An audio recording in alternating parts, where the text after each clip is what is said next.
Fala galera, beleza? Tudo tranquilidade? Então, aqui é o Jefão da Geração Let's Go. Quero estar batendo um papo aí com vocês hoje sobre igreja na sociedade. Ontem eu fiz uma live no Instagram com o meu camarada, o Mano Martina. Só que como a live ela fica gravada só 24 horas, e eu achei um tema muito rico e algumas pessoas me mandaram mensagens falando que gostaram muito como é que foi abordado o tema igreja na sociedade, né? Então eu decidi fazer esse vídeo aqui para deixar registrado tudo ou a grande maioria das coisas que a gente falou ontem, beleza? Mas para falar como é que eu tive essa visão de igreja na sociedade, eu tenho que começar a falar desde o começo, né? Desde quando eu me converti até hoje.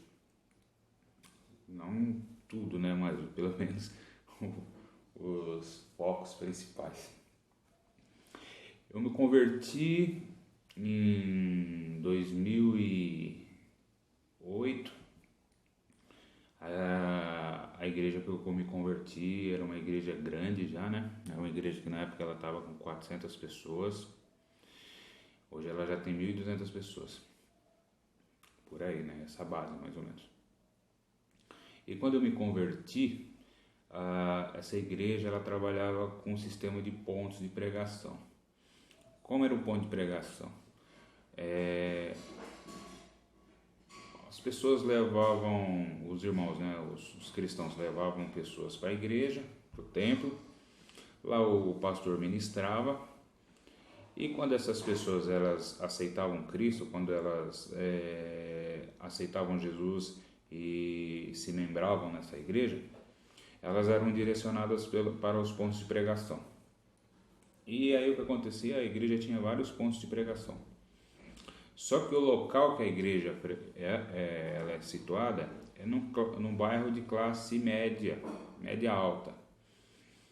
E aqui onde eu moro é um bairro de classe média baixa, é periferia e um pouco longe de lá. Então o que acontece? Quando nós decidimos abrir, conforme nós fomos crescendo, eu fiz escola de liderança, me tornei líder do ponto de pregação.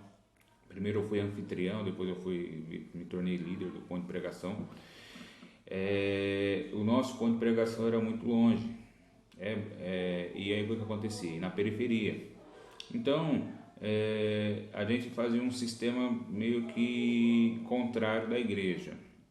Nós trazíamos as pessoas do bairro aqui, nós trazíamos as pessoas para o nosso ponto de pregação, elas escutavam a palavra, aceitavam Jesus, só que o grande problema é que muitas vezes nós não conseguimos direcionar elas para a igreja, por ser longe, e a gente não conseguia levar todo mundo, e as pessoas não tinham condições de ir para lá, para ficar sempre pegando condução ou indo de carro para lá, e elas acabavam ficando por aqui mesmo. E foi nesse sistema aí que eu dei meus primeiros passos dentro da igreja. Mesmo a igreja trabalhando nessa forma de ponto de pregação, eu vejo que na verdade o nosso ponto de pregação aqui na minha casa, na verdade ele já era como uma célula mesmo, como um braço da igreja. Infelizmente nós não tínhamos a condição de levar as pessoas para o templo lá e acabávamos tendo que direcionar elas por aqui. Mas o importante é que elas estavam sendo salvas por Senhor Jesus Cristo. E aí eu também, nesse tempo, eu trabalhava numa empresa e o que acontece? Eu trabalhei com muitos irmãos de várias denominações e a gente trabalhava numa multinacional e durante os nossos horários de almoço a gente se reunia muito. Inclusive foi nesse primeiro lugar, antes de eu me tornar líder de célula, antes de eu fazer o curso de liderança de célula, foi nessas reuniões lá na empresa. Foi o primeiro lugar que eu ministrei. Eu era ali eu realmente fui discipulado no tete a tete. Trabalhei com várias pessoas de várias denominações diferentes. Então, desde das mais tradicionais, igrejas pentecostais, como a Assembleia de Deus, Deus é Amor, até igrejas mais contemporâneas, como a Bola de Neve. Também passei por irmãos das igrejas reformadas, como os batistas, os presbiterianos. Então a minha formação ela foi assim.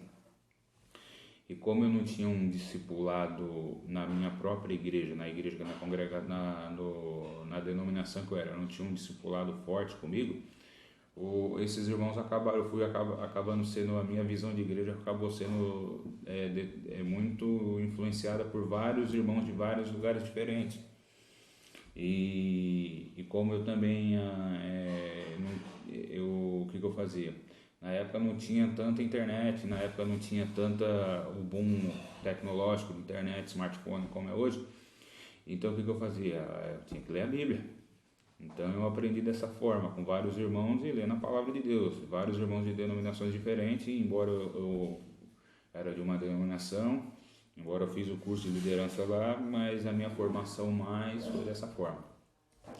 E passou um tempo, eu tive que ir morar lá na Baixada.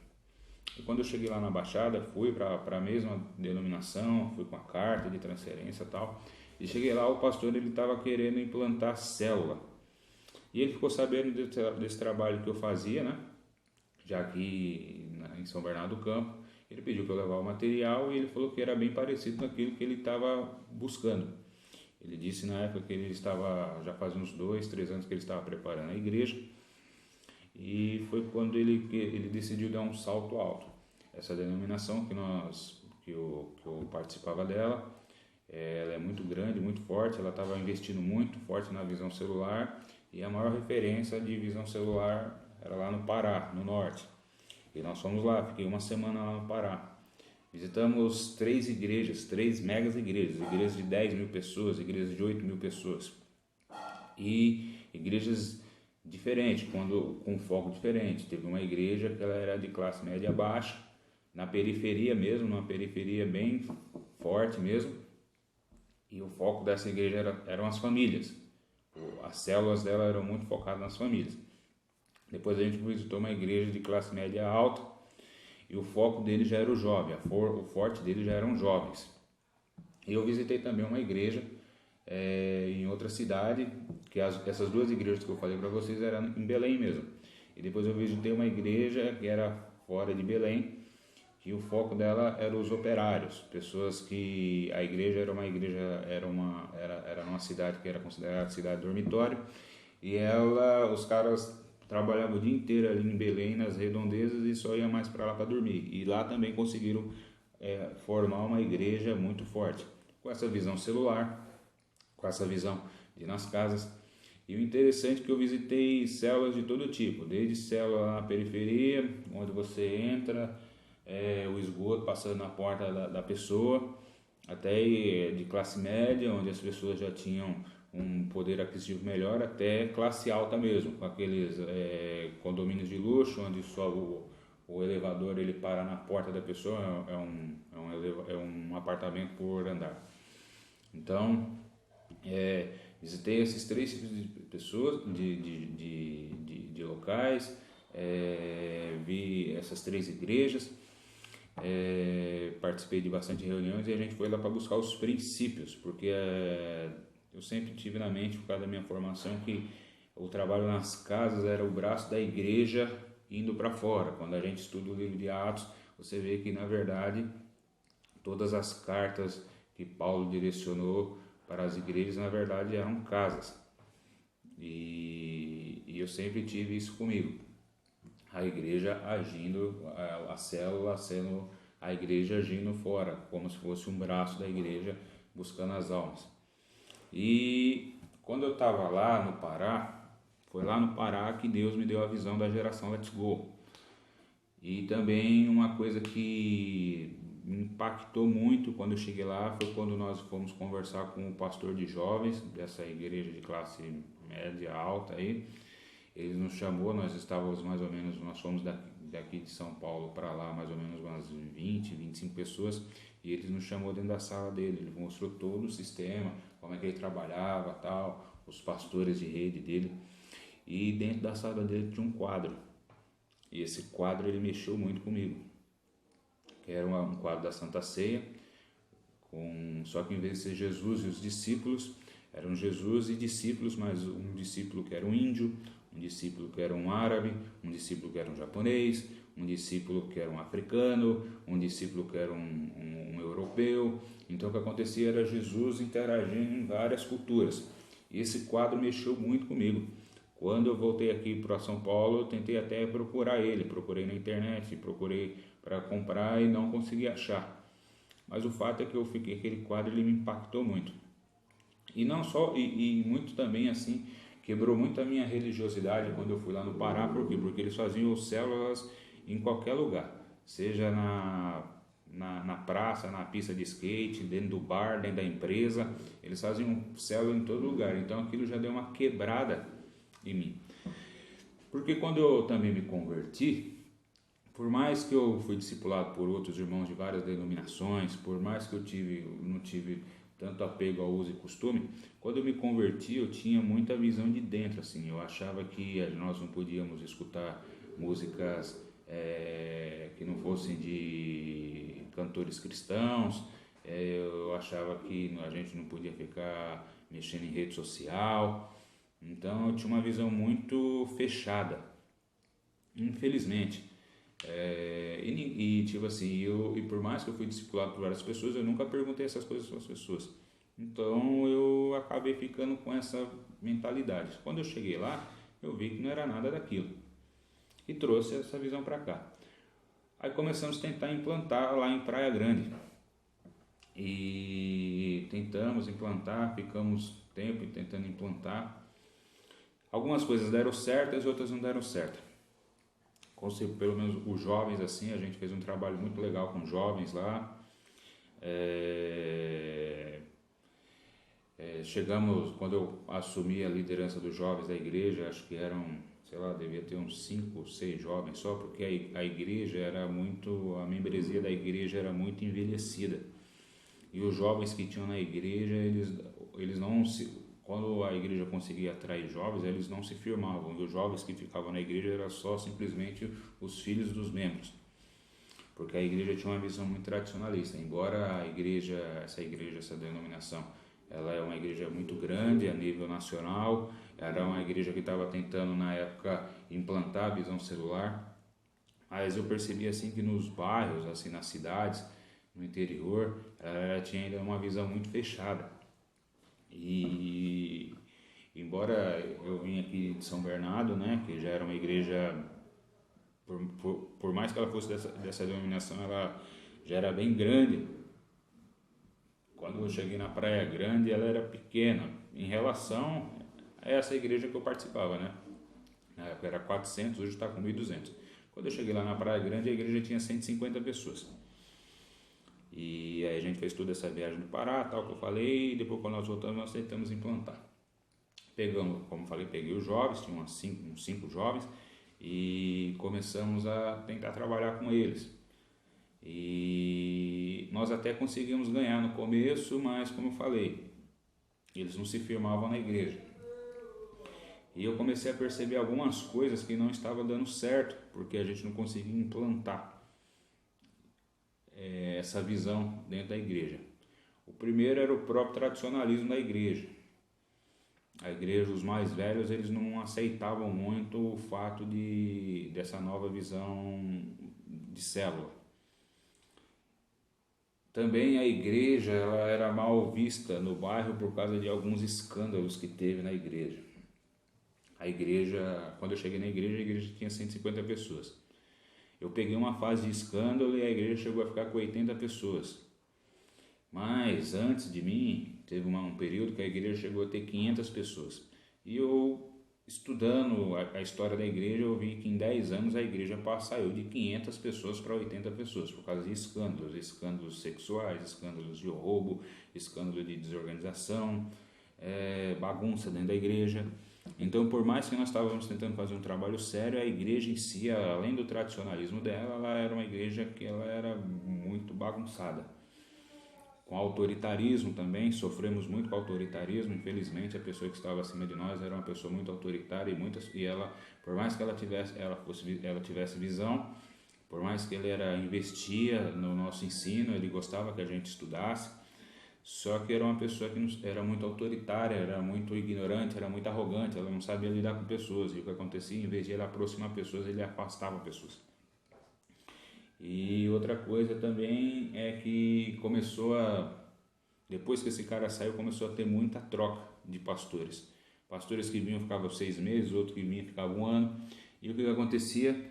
A Bíblia fala em Provérbios, se não me engano, é no capítulo 13, que quando os planos começam a ser adiados, o nosso coração adoece. Então começou a vir muitos pastores diferentes, e todo pastor que vinha, ele queria implantar sua própria visão, e aí tudo que a gente estava trabalhando tinha que parar e começar do zero de novo para se adequar à visão do pastor. E isso foi cansando.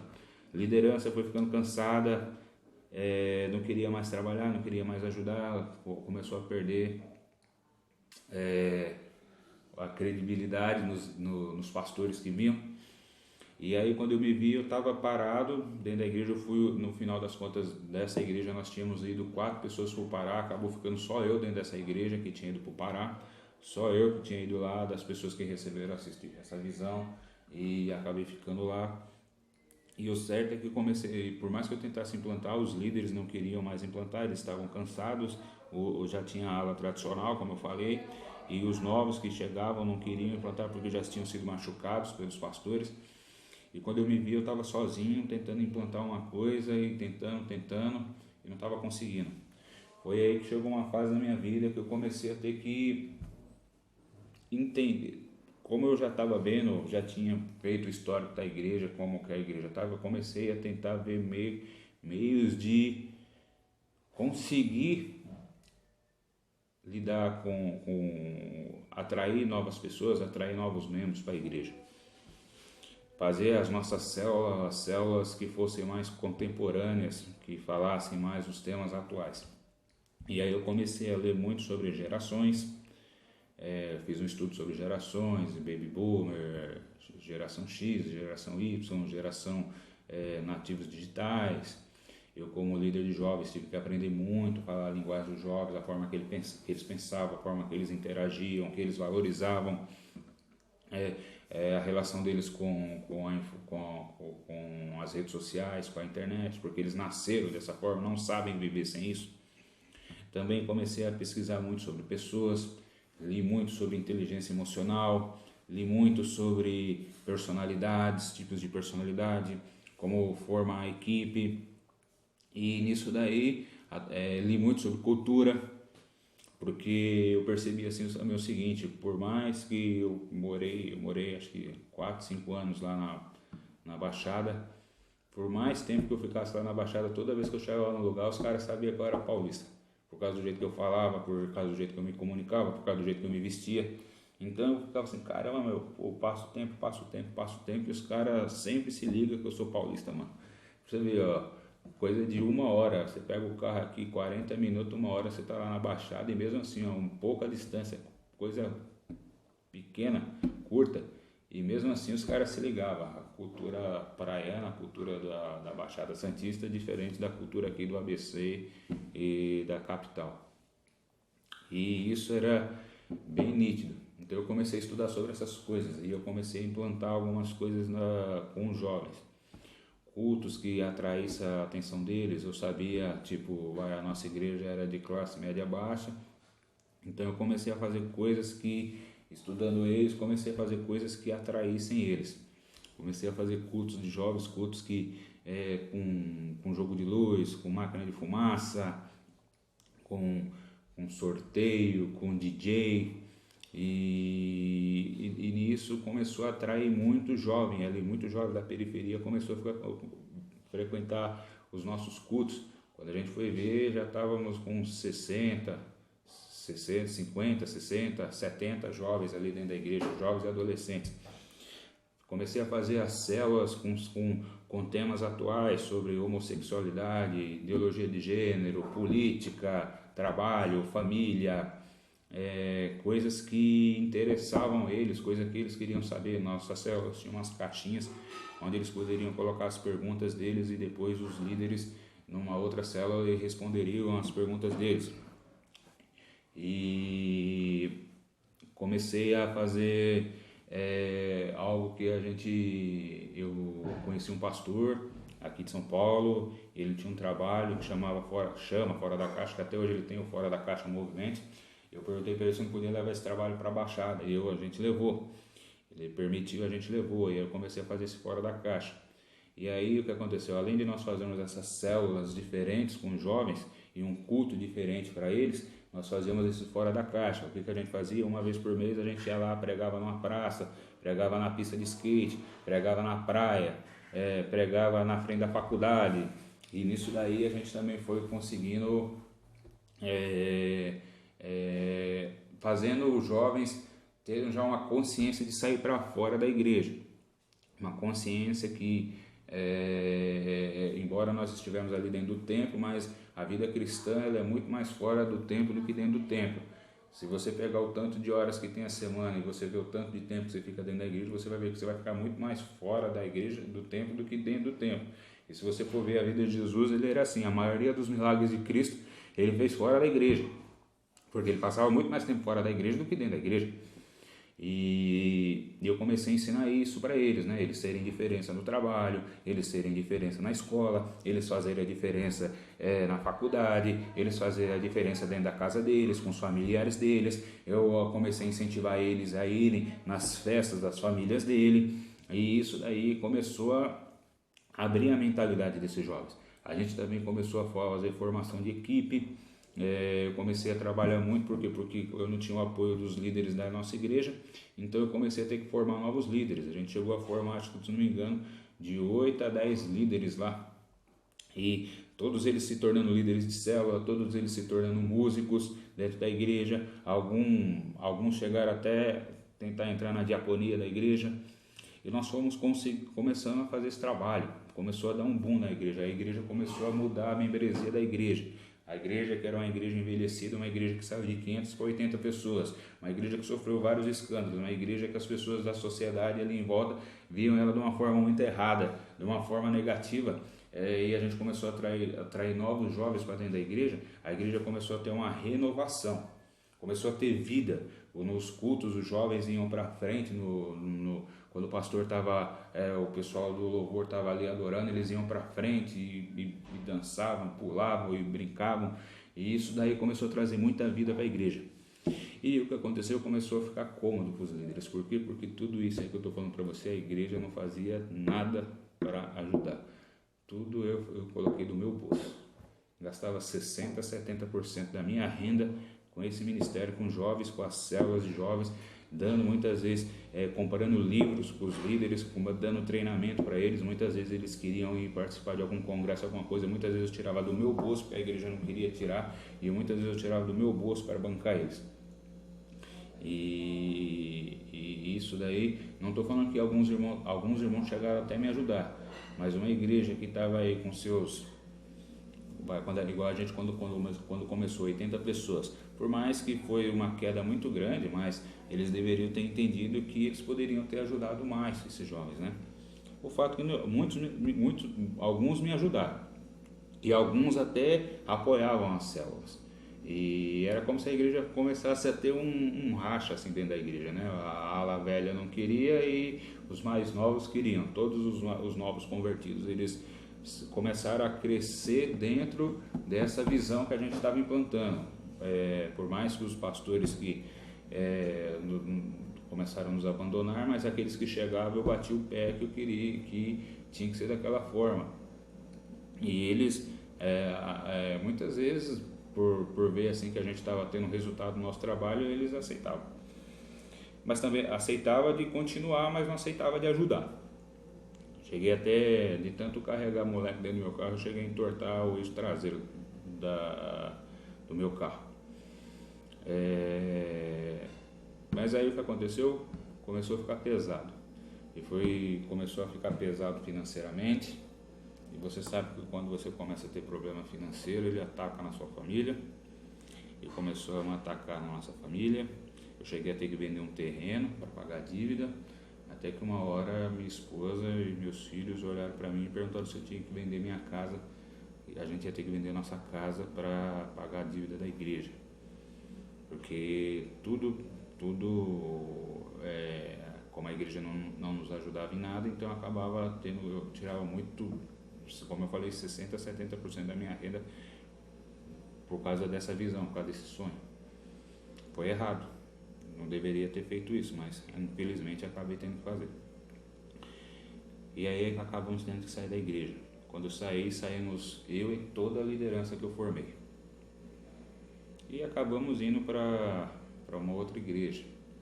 Igreja muito forte, igreja com a base de conhecimento muito forte. Uma coisa que a gente ficava muito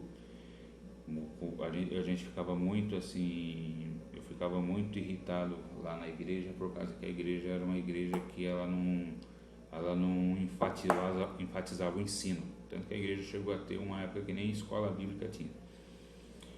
E aí o que eu tinha que fazer com esses jovens? Eu tinha que ensinar o ensinamento nas células, e conforme eles foram chegando à igreja, eu fui mudando o estilo de culto, eu fui colocando músicas de adoração, músicas como o Morada, como o Alessandro Vilas Boas, músicas de adoração mesmo. Quando era todo final de culto, quando era normal a gente chegar e ver uma multidão de jovens, todo mundo chorando, porque foi tocado tanto pela pregação. A gente pregava muito pregações centradas na palavra de Deus mesmo, cristocêntricas, que levavam ao arrependimento, e muita oração. A gente chegou a estipular um dia do jejum dos jovens lá do nosso Ministério de Jovens. Eles aprenderam a jejuar. Muitos a gente ensinava os líderes a não serem centralizadores neles mesmos, mas formarem novos discípulos. Então a gente já estava tendo nossos líderes formando novos líderes que seriam os novos líderes de célula. Cheguei a comprar um mapa de Praia Grande e demarcar a cidade onde nós iríamos indo abrir as nossas células. Mas infelizmente não deu certo, a gente não conseguiu. Foi um fracasso? Quando eu saí da igreja eu me senti um fracassado. Até eu tenho um vídeo que eu fiz, um vídeo anterior, que eu falo que eu fiquei com depressão e tal. Mas hoje, graças ao Senhor Jesus Cristo, fui curado da depressão por causa disso. E eu vejo que na verdade não foi um fracasso, porque nós formamos esses de 8 a 10 líderes aí, e hoje eles estão liderando em suas respectivas igrejas. Nós não conseguimos ir todos para a mesma igreja, mas eles estão fazendo a diferença nos locais em que eles estão. Conseguimos formar músicos, pessoas igual o Mano Martina mesmo, que fez a live comigo no Instagram. Eu não sendo músico, eu instigava muito ele a tocar. Ele virou baterista da igreja.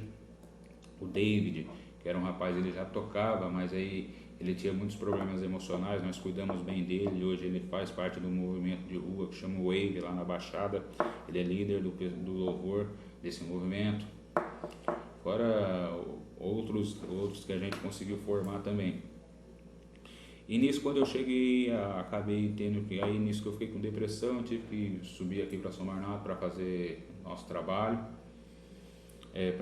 Eu vim atrás de trabalho, porque eu estava quebrado financeiramente, e vim atrás de tratamento também.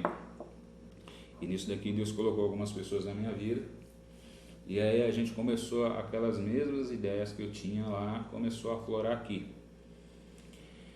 desse trabalho da igreja fora do templo. E aí foi quando nós nos juntamos, irmãos de igrejas diferentes, de denominação diferente, nos juntamos para fazer o Fora da Caixa aqui. E aí nós começamos a fazer um Fora da Caixa diferente, um Fora da Caixa com várias denominações, não uma denominação específica. Tanto que quando nós vamos lá falar, nós não colocamos nenhum nome de nenhuma placa. O único nome que tem que ser exaltado e glorificado lá é o nome do Senhor Jesus Cristo. Então nós começamos a fazer esse trabalho. E aí várias pessoas aqui começaram a dar uma aquecida nesse bairro aqui, né? Como eu falei, hoje eu estou aqui em São Bernardo do Campo, na região do Grande Alvarenga, uma região de periferia, uma região que tem bastante tráfico, infelizmente, e o Fora da Caixa está atingindo essas pessoas. E aí a gente começou a perceber assim, onde é que a gente vai encaminhar essas pessoas? E aí eu também tenho um trabalho, né, as igrejas que elas se filiam conosco aí, a gente vê se as igrejas elas estão preparadas para receber essas pessoas, para fazer um discipulado forte, para não é simplesmente ganhar a pessoa. A gente não está lá, criança que é parida e não é cuidada, ela morre, né? Então a gente vai lá no Fora da Caixa, ele é simplesmente uma ferramenta da geração Let's Go, que a gente sai de fora do templo, vai para as ruas para pregar. E aí a igreja, que essas pessoas que elas aceitam Jesus lá, nós encaminhamos para a igreja que estejam preparados para fazer esse discipulado com elas, ou se a igreja não está preparada, se ela quiser, nós damos o treinamento para elas. Eu tenho um treinamento, também faço, como eu li muito sobre liderança, sobre inteligência emocional, sobre personalidade, sobre trabalho em equipe, sobre organização, planejamento, então eu faço um treinamento para liderança também. Inclusive agora é por causa da pandemia, mas tem uma igreja já que a gente vai começar a fazer o treinamento nessa igreja. E aí o que acontece? A gente pega e também, aí foi que deu um clique na minha cabeça. Muita gente da periferia, muita gente com fome, muito drogado. E aí o que acontece? Não adianta a gente simplesmente só levar para a igreja, e é lógico, a pessoa ela vai ser instruída, ela vai ser discipulada, ela vai aprender quem ela é no reino dos céus, o chamado dela, ela vai estar se preparando para a volta de Cristo, ela vai amadurecer, crescer como cristão. Mas e aí essa outra parte? Pessoa com fome, pessoa muitas vezes drogada. E aí foi que eu conheci o Mancha. Quem é o Mancha? O Mancha, ele é o líder e fundador da ONG Mão Amiga. E a história do Mancha é muito interessante, porque o Mancha, ele era ateu. E ele conta a história dele para nós, que é o seguinte: na verdade ele não é que ele nem sempre foi ateu. A família dele era de uma denominação muito rígida, com muito uso e costume, e ele de criança, ele fala que a família dele, a mãe dele, obrigava ele para a igreja. E aí o que acontece? Só que ele começou a ver muita hipocrisia na igreja. Ele via pessoas que falavam uma coisa e não faziam aquilo. Então eu acho que quando ele chegou a um determinado momento da vida dele, que ele já tinha a própria autonomia dele, ele falou que não queria mais ir, não foi, e nisso daí ele virou descrente.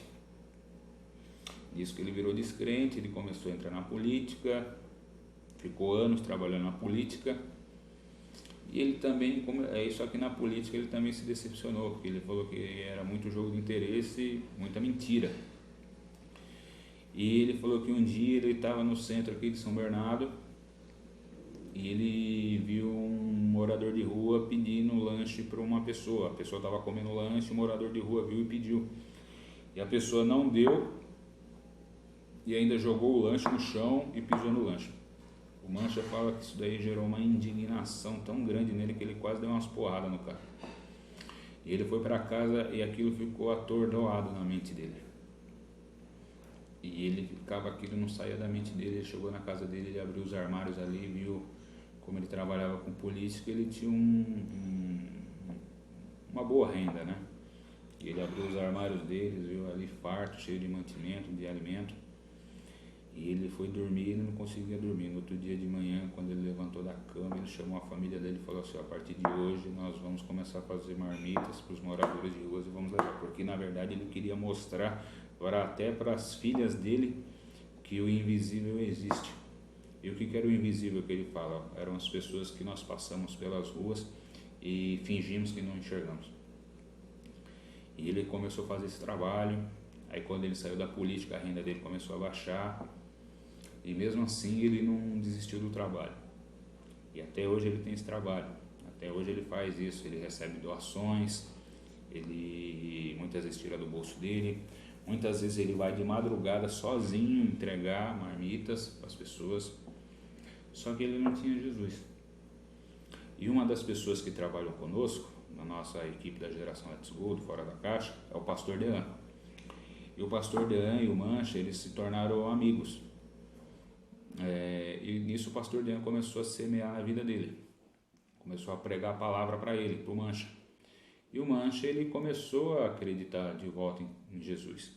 Só que ele só acreditava de ouvir falar. Ele não tinha tido uma experiência com Jesus.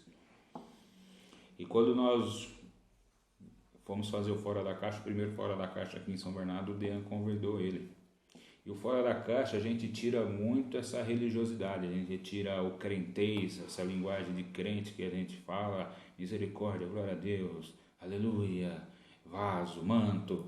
A gente tira tudo isso daí. A gente fala, é uma pregação rasgada mesmo, é uma pregação para o povo, é uma pregação para a pessoa entender o que a gente está falando. E aí o Mancha foi. Quando o Mancha chegou lá, ele teve um encontro verdadeiro com Deus. Eu tive, pela misericórdia e graça do Senhor, fui eu que ministrei.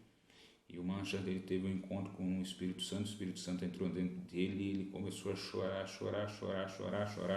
E ele não sabia o que estava acontecendo com ele. E o Mancha é uma pessoa muito reservada, ele não é de ficar chorando na frente dos outros. Ele não mostra as emoções dele. E aí ele pegou e chorava, e a gente abraçava ele tentava disfarçar, e ele falava, não sei o que está acontecendo comigo, e a gente sabia que era o Espírito Santo quebrantando o coração do cara. E nisso daí, quando a gente terminou Fora da Caixa, ele falou que quando terminamos Fora da Caixa, ele ia entregar umas marmitex, e nós fomos juntos. E chegamos lá e eu vi o lindo trabalho que esse cara faz. Eu vi pessoas na rua, a forma como ele lidava com as pessoas. E isso mexeu comigo. Porque na verdade veio no meu coração, esse cara é mais crente que muito crente. Esse cara é mais cristão do que muito cristão. Esse cara, embora ele ainda não tivesse tido um encontro genuíno com o Senhor Jesus Cristo, tanto pela ação do Espírito Santo quanto pela palavra, ele era um cara que ele tinha profunda compaixão pelo próximo. E eu vi aquilo em louco, assim, eu vi como ele era, e aquilo mexeu comigo. E eu comecei a refletir muito sobre isso, sobre como eu já tinha esse trabalho de você ir com célula, com jovens, com gerações, mas eu ainda não tinha, eu tinha ido lá no Pará, visto aquele quadro que eu falei para vocês, mas eu ainda não tinha visto esse tipo de trabalho. Não que existem igrejas que não façam, mas a grande maioria não faz. E isso me mexeu comigo. Então eu comecei a pensar muito na ação da igreja na sociedade. Porque quando nós temos um encontro com Cristo, nós temos um encontro verdadeiro com o Espírito Santo, ele entra dentro da gente e a gente tem um encontro com a palavra, você começa a ler a palavra, ela tem que gerar uma transformação. Você não é salvo pelo que você faz, mas a sua salvação, a sua fé, ela tem que gerar algo dentro de você para que venha fazer, através das suas atitudes, você venha fazer algo pelo próximo. E eu vejo muitas pessoas dentro da igreja que não fazem esse tipo de coisa. Quer ver um exemplo? Eu vi muitas pessoas aí na internet sentando a madeira no Gustavo Lima. O cara fez a live porque ele bebeu pra cacete na live lá. Só que aquela live que o cara fez, ele foi o primeiro, ele foi o pioneiro. E quanto que ele não arrecadou para as pessoas com aquilo? Aquele ali, e o cara ele não é assim, vamos colocar assim, ele não é um cristão declarado. Eu já vi ele falando algumas vezes de Deus, mas ele não é um cristão declarado, ele não fala que ele aceitou Jesus como Senhor e Salvador da vida dele. Não sei se ele lê a Bíblia, não sei se ele teve experiência com o Espírito Santo, mas o fato é que ele teve uma ação que deveria ter sido dos cristãos. E depois que ele fez isso é que aí tanto cristão quanto não cristão começou a fazer, mas o primeiro foi ele.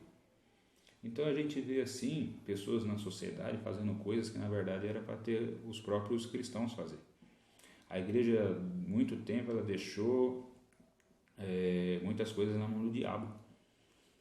Internet, eu lembro até dos mais antigos falava que não podia ter nem bateria dentro da igreja, televisão, vestimenta. Uma coisa que eu no meu ministério com jovens lá na Baixada, que eu bati muita cabeça com isso por causa da forma que eu aprendi, depois eu vi que era totalmente errado, a gente pegava muito no relacionamento dos jovens, inclusive qualquer jovem que estiver vendo isso, eu peço perdão se eu lidei errado com você, porque foi da forma que eu aprendi, mas graças ao Senhor Jesus Cristo, pela misericórdia de Deus, eu tive oportunidade de aprender da forma correta. Nós brigávamos muito por causa de namoro, por causa de tatuagem, por causa de vestimenta. E a Bíblia fala que quem convence do pecado é o Espírito Santo. Nós estamos lá para ensinar e não para acusar e apontar o dedo. Infelizmente eu fui ensinado assim e acabei passando assim, mas graças a Deus, para alguns eu tive a oportunidade de olhar nos olhos e pedir perdão, e para aqueles que não tive a oportunidade eu peço perdão. Isso veio no começo do ministério, bem logo depois que eu vim parar por causa, infelizmente, eu aprendi dessa forma. Mas depois, quando eu comecei a ter esse estudo diferenciado sobre lidar com essa nova geração, eu comecei a perceber quantas coisas eu estava errado. Uma coisa que acontece também muito dentro da igreja, não está tanto dentro do assunto que nós vamos falar, mas é algo que linka, né? Tem ligação, é que infelizmente a igreja pentecostal e neopentecostal, ela enfatiza muito mais a experiência do que a palavra. Vou voltar a falar para vocês, lá a nossa igreja, essa igreja que eu congreguei lá na Baixada, nem escola bíblica tinha. Então, isso daí é uma coisa muito séria. Por quê? Porque quando ela forma pessoas que não estão preparadas para subir em cima do altar, ou então vive de campanha, vive dessas coisas. E está acontecendo isso, está acontecendo um fenômeno de muitas pessoas migrando das igrejas pentecostais e neopentecostais para as igrejas reformadas, ou igrejas que têm muita base bíblica. E por quê? Por causa que a gente hoje vive na era da informação, na era da internet. Uma criança hoje ela tem muito mais informação do que um adulto tinha 60, 70 anos atrás. Então você vê que é difícil você pregar para um jovem uma coisa, ele vai ligar a internet, ele vai ver outro cara falando outra coisa, ele vai ver que aquele cara tem bem mais coerência do que você está falando aqui. Então é natural, essa geração de hoje ela é muito politizada, ela é muito informada. Então, e ela se liga quando você está falando a verdade ou não, ela se liga quando você vive aquilo que você prega. Então, quando você vê pregadores falando uma coisa e vivendo outra coisa, e ainda mais numa igreja que a gente vê que teve muito escândalo, então é natural. E isso não era só fato da nossa igreja, é algo que está acontecendo, infelizmente, no mundo pentecostal. Graças a Deus, Deus está levantando alguns pentecostais aí que estão se baseando muito bem na palavra, mas isso aconteceu só depois que começou a acontecer esse boom, as igrejas pentecostais esvaziando para pessoas migrando para as igrejas reformadas. E nessa migração, às vezes, muitas pessoas elas acabam saindo da igreja e nem voltam e não vai mais para nenhuma igreja, que é o caso muito dos desigrejados também, né? Acaba vivendo só de internet. E isso aí é muito ruim. Então, isso é algo que, infelizmente, nós perdemos muitas pessoas. Porque, além dela ver o cara que prega tendo escândalo, ela olha para o lado e vê pessoas... Uma coisa que aconteceu muito lá na nossa igreja era o seguinte, nós chegamos a lidar com uns 4 homossexuais lá, e a igreja não estava preparada para recebê-los. Então, por mais que eu tentasse abraçá-los e beijá-los e tentar incluí-los, sempre, lógico, mostrando na palavra de Deus, mostrando aquilo que eles deveriam mudar, mas tentando incluí-los, tentando mostrar para eles que nós nos importávamos com ele. Muitos rejeitaram eles, muitos não se aproximavam deles, e eles sentiam isso daí e acabavam saindo. Então a gente vê muita isso dentro das igrejas que não estão preparadas. Então é aquela história, uma igreja queria abrir uma filial no bairro e ela abriu ali um ponto de pregação, e quando começou a juntar um determinado número de pessoas, ela alugou um salão e mandou um pastor e uma liderança para dirigir essa igreja. O problema é que nem o pastor e nem a liderança deles tinham vivência naquele bairro, não sabiam onde as pessoas se reuniam, não sabiam onde eram os pontos de encontro dos jovens, não sabiam onde ficavam as praças, não sabiam onde era a padaria, não sabiam onde era o mercado, não sabia onde era a feira, não sabia nada. Não sabia a necessidade dos jovens, não sabia nada. E aconteceu que aquela igreja começou a não ter resultado tanto em qualidade, que é amadurecimento, quanto em quantidade, que é alcançar as almas. E aí,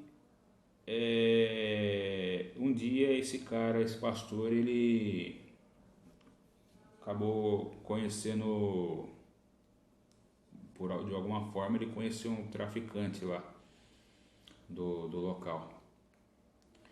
E eles começaram a conversar e começaram a entrar no debate, e aí o pastor perguntou pro traficante assim, ó, pô, como é que você consegue arrastar tanta gente e eu não consigo, né? Eu tô levando a palavra de Deus, tô levando o reino dos céus, tô levando salvação, e você tá levando essa porcaria que mata as pessoas, e você consegue arrastar muito mais gente do que eu. Aí o cara perguntou, falou para ele assim, você conhece o nome do fulano, você sabe quem é fulano, ciclano, beltrano? Aí quando vai ver, o pastor não sabe o nome de nenhum jovem da redondeza ali do bairro, ali da igreja. Então como é que ele queria levar a palavra de Deus se ele não falava a língua do jovem, se ele não se comunicava com jovens, se ele não tinha relacionamento com jovens, se ele não sabia nem o nome dos jovens, nem o nome das pessoas, não sabia onde ele se encontrava, não sabia de nada. O traficante, por mais que ele estivesse levando morte para a vida das pessoas, ele sabia de tudo isso, sabia onde eram os lugares que os jovens se encontravam, sabia o lugar, sabia falar a língua dos jovens, sabia as necessidades dos jovens, e ele usava aquilo a favor para quê? Para oferecer o produto dele. E isso daí é para você ver. Igreja que não tem relacionamento com o lugar onde ela está fadada a não crescer e nem fazer diferença. Ela nunca vai ser luz do mundo nem sal na terra na vida de ninguém. Por quê? Porque é uma igreja individualista, que pensa só nela. É uma igreja que ela está muito para dentro, pensando só simplesmente nos problemas dela, no umbigo dela. Voltando a falar do Mancha, então o que acontece? Hoje nós temos essa associação com o Mancha, né, com a ONG Mão Amiga, e a partir das nossas próximas lives nós vamos começar a pedir doação de alimento para essa ONG. Por quê? Porque nós vemos um trabalho sério. Ele conhece cada pessoa no bairro, ele conhece cada pessoa pelo nome, ele conhece as necessidades das pessoas, ele faz um trabalho muito sério. Ele não só faz um trabalho de entregar marmitex para os moradores de ruas, mas ele entrega cesta básica para as famílias carentes. Ele recebe doação de roupa, ele tem uma equipe que lava a roupa para ele, desinfeta a roupa para ele para fazer doação de roupa. Muitas famílias que muitas vezes chegam nele tem problemas com alguém na família com algum problema psicossomático, como depressão, ansiedade, síndrome do pânico, a ONG dele consegue encaminhar para clínicas que são conveniadas a ele para poder fazer o tratamento. Então, isso é muito importante. E a gente também, o Mazinho, que é outro rapaz da nossa equipe, do Geração Let's Go aqui de São Bernardo, ele está fazendo associação com uma clínica, é um empresário, que é uma clínica de recuperação de dependente químico, e é uma clínica com base cristã, é uma clínica que toda a laboterapia deles é baseada na palavra de Deus. Lá eles têm o culto deles. Então o que acontece? Nós também estamos, essa semana que vai adentrar, nós vamos marcar um dia para estar indo lá nessa clínica, para a gente ver a clínica, para a gente poder estar firmando a aliança com esse cara também. E eu imagino que a igreja, hoje, nós estamos falando dessas necessidades, necessidade de fome, de alimentação e de dependência química. Mas eu acredito que a igreja ela tem que se envolver na política, eu acredito que a igreja ela tem que se envolver nos esportes, eu acredito que a igreja ela tem que se envolver com as artes, a igreja ela tem que falar, por que a igreja ela não pega um dia na semana e não faz um curso de música, de aprender a tocar os instrumentos ali no bairro que ela está, formando novos músicos, formando novos adoradores. A igreja, eu sou muito a favor que a igreja também ela se associe com lugares que possam dar cursos profissionalizantes. Por quê? Porque também nós não vamos simplesmente sempre ficar dando o peixe na boca da pessoa, nós temos que ensinar ela a pescar o peixe dela também. A igreja ela deveria fazer trabalhos como reeducação financeira para os membros da igreja e também para as pessoas do bairro. A igreja, se alguém dentro da igreja sabe falar inglês, poderia fazer curso de inglês para as pessoas do bairro também. E é lógico que você fala assim, pô Jeff, mas não vai estar perdendo o foco da igreja? Jamais. Primeiro porque você vai estar fazendo isso porque você já vê, isso você não está fazendo isso para ser salvo, você já está fazendo isso porque é a consequência da sua salvação, da sua fé em Cristo, de você reconhecer o sacrifício de Jesus na cruz por você. Você vai olhar aquelas pessoas e você vai ter compaixão delas, igual Jesus quando começou a pregar, ele olhou para aquelas pessoas e ele teve compaixão das pessoas e chorou e falou assim, os discípulos, orem ao Pai das searas que mande mais trabalhadores para a sua seara. Você vai ver na carta de Tiago falando muitas vezes do comportamento cristão, pessoas que oram pelas outras, mas não têm coragem de dar um prato de comida. A Bíblia fala lá em Tiago, se você sabe fazer o bem e você não faz, você comete pecado. Então, isso é simplesmente consequência da nossa salvação, da salvação da igreja sendo luz. E a igreja, a base, qual é a nossa base? É o Evangelho. É a boas novas, é a boa notícia do que Cristo fez por nós. Dentro de tudo isso que eu estou falando para você, nós temos que colocar o Evangelho. Nós temos que colocar o Evangelho. Porque no final de tudo, o que interessa é o que? Salvação. Então, quando nós fazemos esse trabalho social, não é simplesmente para engrandecer o nome de A, B ou C, ou por causa de... É também para levar o nome do Senhor Jesus Cristo. Para que as pessoas, quando nós abrimos a boca para falar de Senhor Jesus Cristo, elas possam ver em nós o Cristo que nós pregamos. Como eu consegui enxergar no Mancha. O Mancha, mesmo ele sendo, na época, ateu, eu consegui enxergar Jesus na vida do cara. Coisa que nem ele enxergava. Então é isso, meus queridos. Que nós possamos ter essa reflexão dentro de tudo que eu falei, dentro de tudo isso que eu estou conversando com vocês, dentro de tudo isso que nós conversamos agora, que eu coloquei para vocês dessa forma, que nós possamos, a nossa fé, nós venhamos amadurecer ao ponto de pararmos de ser egoísta e olhar para a pessoa do nosso lado. Existem pessoas com fome, existem pessoas com problemas, com traumas, existem pessoas que precisam ser vestidas, existem pessoas que elas fazem coisas erradas, mas o que ela faz errado, na verdade, não já é a causa de alguma outra coisa que aconteceu na vida dela. E não adianta a gente simplesmente só apontar o dedo para ela. Nós temos que aprender a abraçar as pessoas. Não simplesmente também só... Não estou falando que nós temos que abraçar e ao ponto de virarmos humanistas e esquecermos os nossos princípios. Tem coisa que é errado, você vai falar para a pessoa, eu amo você, mas infelizmente o que você está fazendo está errado, meu. Você tem que mudar. Mas que a gente também não venha sermos legalistas, de só apontar o dedo. Jesus, ele andava no meio das multidões e ele fez a maioria dos milagres dele no meio da multidão. Que a gente aprenda isso também. Amém? Deus abençoe, meus queridos. Um ótimo dia para todos vocês aí, tá bom? A paz. Tchau, tchau.